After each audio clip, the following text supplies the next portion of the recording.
Dear students, welcome again to my YouTube channel. जैसा कि मैंने आपको बताया, हमने एक इडियम और फ्रेजेस की सीरीज स्टार्ट की है। तो लास्ट वीडियो के अंदर आपने 25 इडियम्स और फ्रेजेस सीखे हैं। तो आज उस सीरीज को आगे बढ़ाते हुए नेक्स्ट 25 इडियम्स लेके आए हैं आपके लिए। तो ये बहुत ज़्यादा इम्पोर्टेंट है, कम्पिटिटिव एग्ज़ाम्स में अक्सर पूछे जाते हैं। तो आप इन वीडियोस को ध्यान से सुने और बार बार जो है रिवाइज करें आप इनको, जिससे कि आप इजीली जो है एग्ज़ाम क्रैक कर पाएँ। लेट्स गेट स्टार्टेड, शुरू करते हैं। आज का first 26 number, ill at ease. इसका मतलब होता है बेचैन होना। इल एट ईज, ईज का मतलब होता है आराम और इल का मतलब बीमार होना। तो हमारे आराम के अंदर कोई परेशानी हो, यानी आराम के अंदर कोई परेशानी है, तो इसका मतलब बेचैनी है, बेचैन है। तो एग्जाम्पल के थ्रू समझते हैं। He feels ill at ease at our home, at our house. वो हमारे घर में बेचैनी सी महसूस करता है। जैसे कुछ मकान इस तरह से कंस्ट्रक्टेड होते हैं कि उनमें प्रॉपर वेंटिलेशन नहीं होता है, एयर का सर्कुलेशन नहीं होता है। तो वहाँ अगर कोई व्यक्ति रहता है तो उसको बेचैनी सी महसूस हो सकती है। अगर कोई व्यक्ति खुले एरिया से आया है तो he feels ill at ease at our house, उसे हमारे घर में बेचैनी महसूस होती है। नेक्स्ट है कॉइन मनी। कॉइन मनी का मतलब होता है बहुत सारा पैसा कमाना। इसके लिए एक वर्ड मिंट मनी भी लगाते हैं। Mint, MINT। मिंट का मतलब टकसाल होता है या वो जगह जहाँ पर पैसा छापा जाता है, बनाया जाता है। तो मिंट मनी का मतलब भी बहुत पैसा कमाना और कॉइन मनी का मतलब भी बहुत पैसा कमाना होता है। एग्जाम्पल के थ्रू समझते हैं। He is coining money from his new business. वो अपने नए बिजनेस से बहुत सारा पैसा कमा रहा है। 28 नंबर है cost and arm and leg. Cost and arm and leg, इसका मतलब है बहुत महंगा होना, बहुत महंगा होना। डियर स्टूडेंट्स, जो इडियम्स फ्रेजेज होती हैं इनमें अलग अलग वर्ड का अलग अलग मीनिंग हम नहीं निकालते। इसमें आर्म एंड लेग का मतलब हमें पता है, हाथ और पैर के लिए बात कर रहे हैं, लेकिन ये इनका अलग से मीनिंग होता है। कॉस्ट आर्म एंड लेग का मतलब है बहुत महंगा होना। तो एग्जाम्पल है I can't purchase this car because it cost N arm and leg. मैं ये कार नहीं खरीद सकता क्योंकि ये बहुत महंगी है। नेक्स्ट वर्ड है drop in on someone. Drop in on someone का मतलब है थोड़े समय के लिए मिलना। थोड़े समय के लिए मिलना मतलब जैसे हम कहीं जा रहे हैं, ट्रेवल कर रहे हैं, तो रास्ते में कोई दोस्त का सिटी आता है जहाँ दोस्त रहता है, तो वो हमें इंसिस्ट कर रहा है कि हम वहाँ रुकें उसके पास। तो हमने उससे प्रॉमिस किया कि रास्ते में 5-10 मिनट उसके पास मिलेंगे। तो थोड़ी देर के लिए मिलना, रुकना जो है, उसके लिए आप बोलते हैं drop in on someone. Example है इसका, I will drop in on him tomorrow. मैं उससे कल थोड़ी देर के लिए मिलूंगा। नेक्स्ट है over the moon. Over the moon का मतलब होता है बहुत खुश होना, बहुत खुश होना। तो I was over the moon, past है, I was over the moon, कल मैं बहुत खुश था। तो I was over the moon, मैं बहुत खुश था। यस्टरडे भी लगा सकते हैं, जैसे कल मान लो कोई लॉटरी लगी हमारी, या कोई एग्ज़ाम का रिजल्ट आया जिसके अंदर हम क्लियर कर गए, एग्ज़ाम क्रैक कर गए, तो मैं बहुत खुश था। तो I was over the moon. Next है इन सेवंथ हेवन। इसका मतलब भी बहुत खुश होना होता है, सबसे ज़्यादा खुश महसूस करना होता है। तो he was in seventh heaven, वह बहुत खुश था। यस्टरडे भी आप वर्ड लगा सकते हो। Yesterday he was in seventh heaven, कल वह बहुत खुश था। नेक्स्ट है अंडर द वेदर। इसका मतलब होता है बीमार होना या तबीयत खराब होना। अंडर द वेदर का मतलब होता है बीमार होना या तबीयत खराब होना। एग्जाम्पल है my neighbour is under the weather. मेरा जो पड़ोसी है वो बीमार है, यानी उसकी तबीयत खराब है। नेक्स्ट है कम अक्रॉस। अचानक किसी व्यक्ति या से मुलाकात होना या कोई चीज़ मिलना। जैसे हम कुछ और ढूंढ रहे थे, अचानक से हमें स्टोरी की बुक मिल गई, अचानक से हमें पोइट्री की बुक मिल गई, या हम बाजार जा रहे थे, अचानक से वहाँ पर हमारा पुराना दोस्त मिल गया। तो इस तरह से हम उसके लिए कम अक्रॉस वर्ड का यूज़ करते हैं। एग्जाम्पल है I have never come across him before. मैं उससे पहले कभी नहीं मिला, मैं उससे पहले कभी नहीं मिला। या I have come across one of my friends in the market yesterday when I was shopping some household articles। कल मैं घर के लिए कुछ ज़रूरी चीज़ें खरीद रहा था, तो कल मैं अपने पुराने दोस्तों में से एक दोस्त से मिला। तो इस तरह से बहुत सारे एग्जाम्पल आप बना सकते हैं। नेक्स्ट है once in a blue moon इसका मतलब होता है कभी कभार। कोई काम जो हम कभी कभार करते हैं तो उसके लिए once in a blue moon बोलते हैं। तो एग्जाम्पल है इसका, she meets me once in a blue moon, वह मुझसे मिलती है कभी कभार, यानी फ्रेंड है कोई तो वो अपने डिस्कशन कर रहे हैं, बता रहे हैं किसी से, हम बोल रहे हैं कि he meets me once in a blue moon, कि वो मुझे कभी कभार ही मिलती है। 35 नंबर है break a leg. Break a leg का मतलब होता है शुभकामना देना। जैसे कोई एग्जाम देने जा रहा है तो आप उसको थम अप करके दिखाते हैं और बोलते हैं गुड लक, तो इसी तरह से वहां पर एक वर्ड है ब्रेक ए लेग, इसका मतलब होता है शुभकामना देना।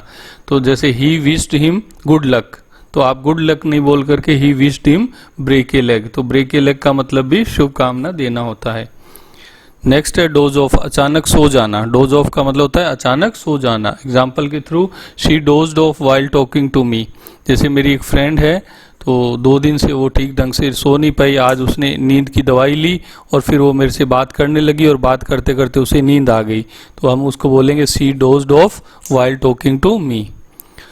नेक्स्ट है a piece of cake. A piece of cake का मतलब होता है बहुत ज़्यादा आसान होना कोई चीज़, तो उसके लिए हम फ्रेज यूज करते हैं ए पीस ऑफ केक। तो एग्जाम्पल है इसका, it is a piece of cake for him to speak fluent English. तो उसके लिए फ्लुएंट इंग्लिश बोलना जो है बहुत आसान है। आपका एक दोस्त है जो कॉन्वेंट एजुकेटेड है या वो ऐसे माहौल में रहा है जहाँ लोग इंग्लिश बोलते हैं, तो उसको इंग्लिश बोलनी आ गई है, तो आप बोलते हैं कि उसके लिए इंग्लिश बोलना बहुत आसान है, तो it is a piece of cake for him to speak fluent English. Next है विद फ्लाइंग कलर्स। कोई कार्य बहुत शानदार और निपुणता से करना।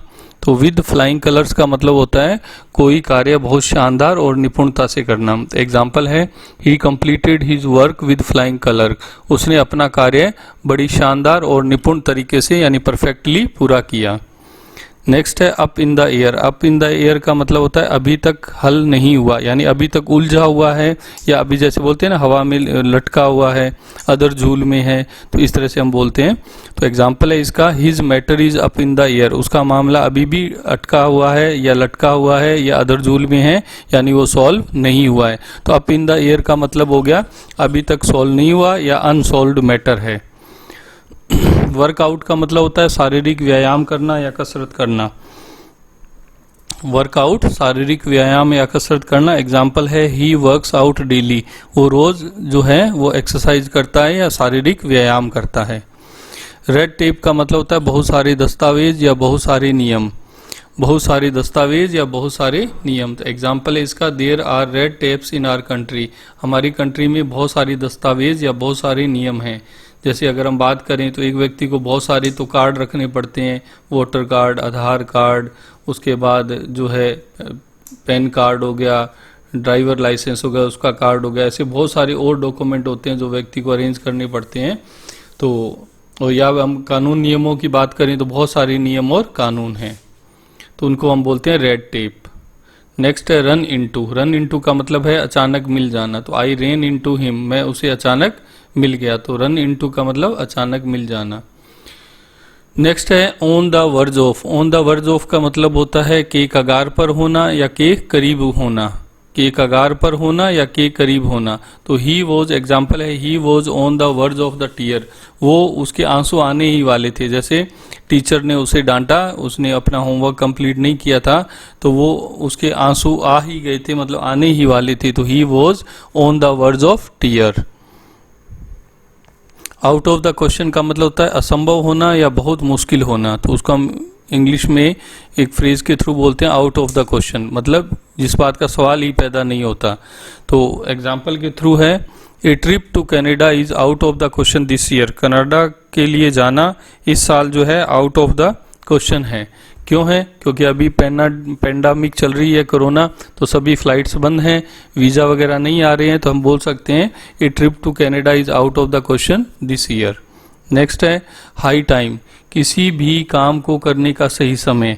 तो हाई टाइम का मतलब है किसी भी काम को करने का सही समय। एग्जाम्पल है, it's high time to take action. ये इस काम को करने का सही समय है। जैसे अभी पेंडेमिक चल रहे हैं तो सभी लोग अपने अपने घर हैं, तो इस समय क्या सही है किसी काम को करने का।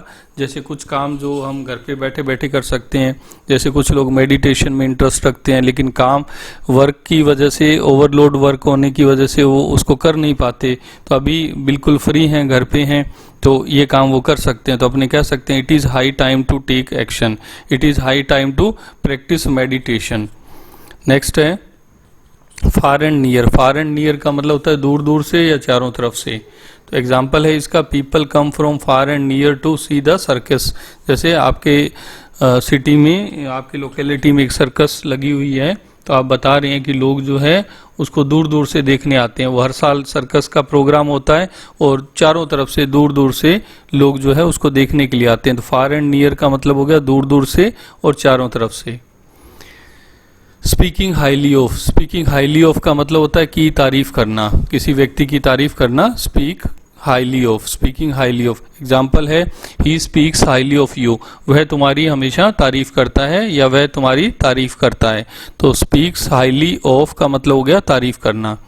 नेक्स्ट है स्पीक इल ऑफ, इसका मतलब हो गया बुराई। उसका अपोजिट है स्पीक हाईली ऑफ का स्पीक इल ऑफ, जिसका मतलब हो गया किसी की बुराई करना।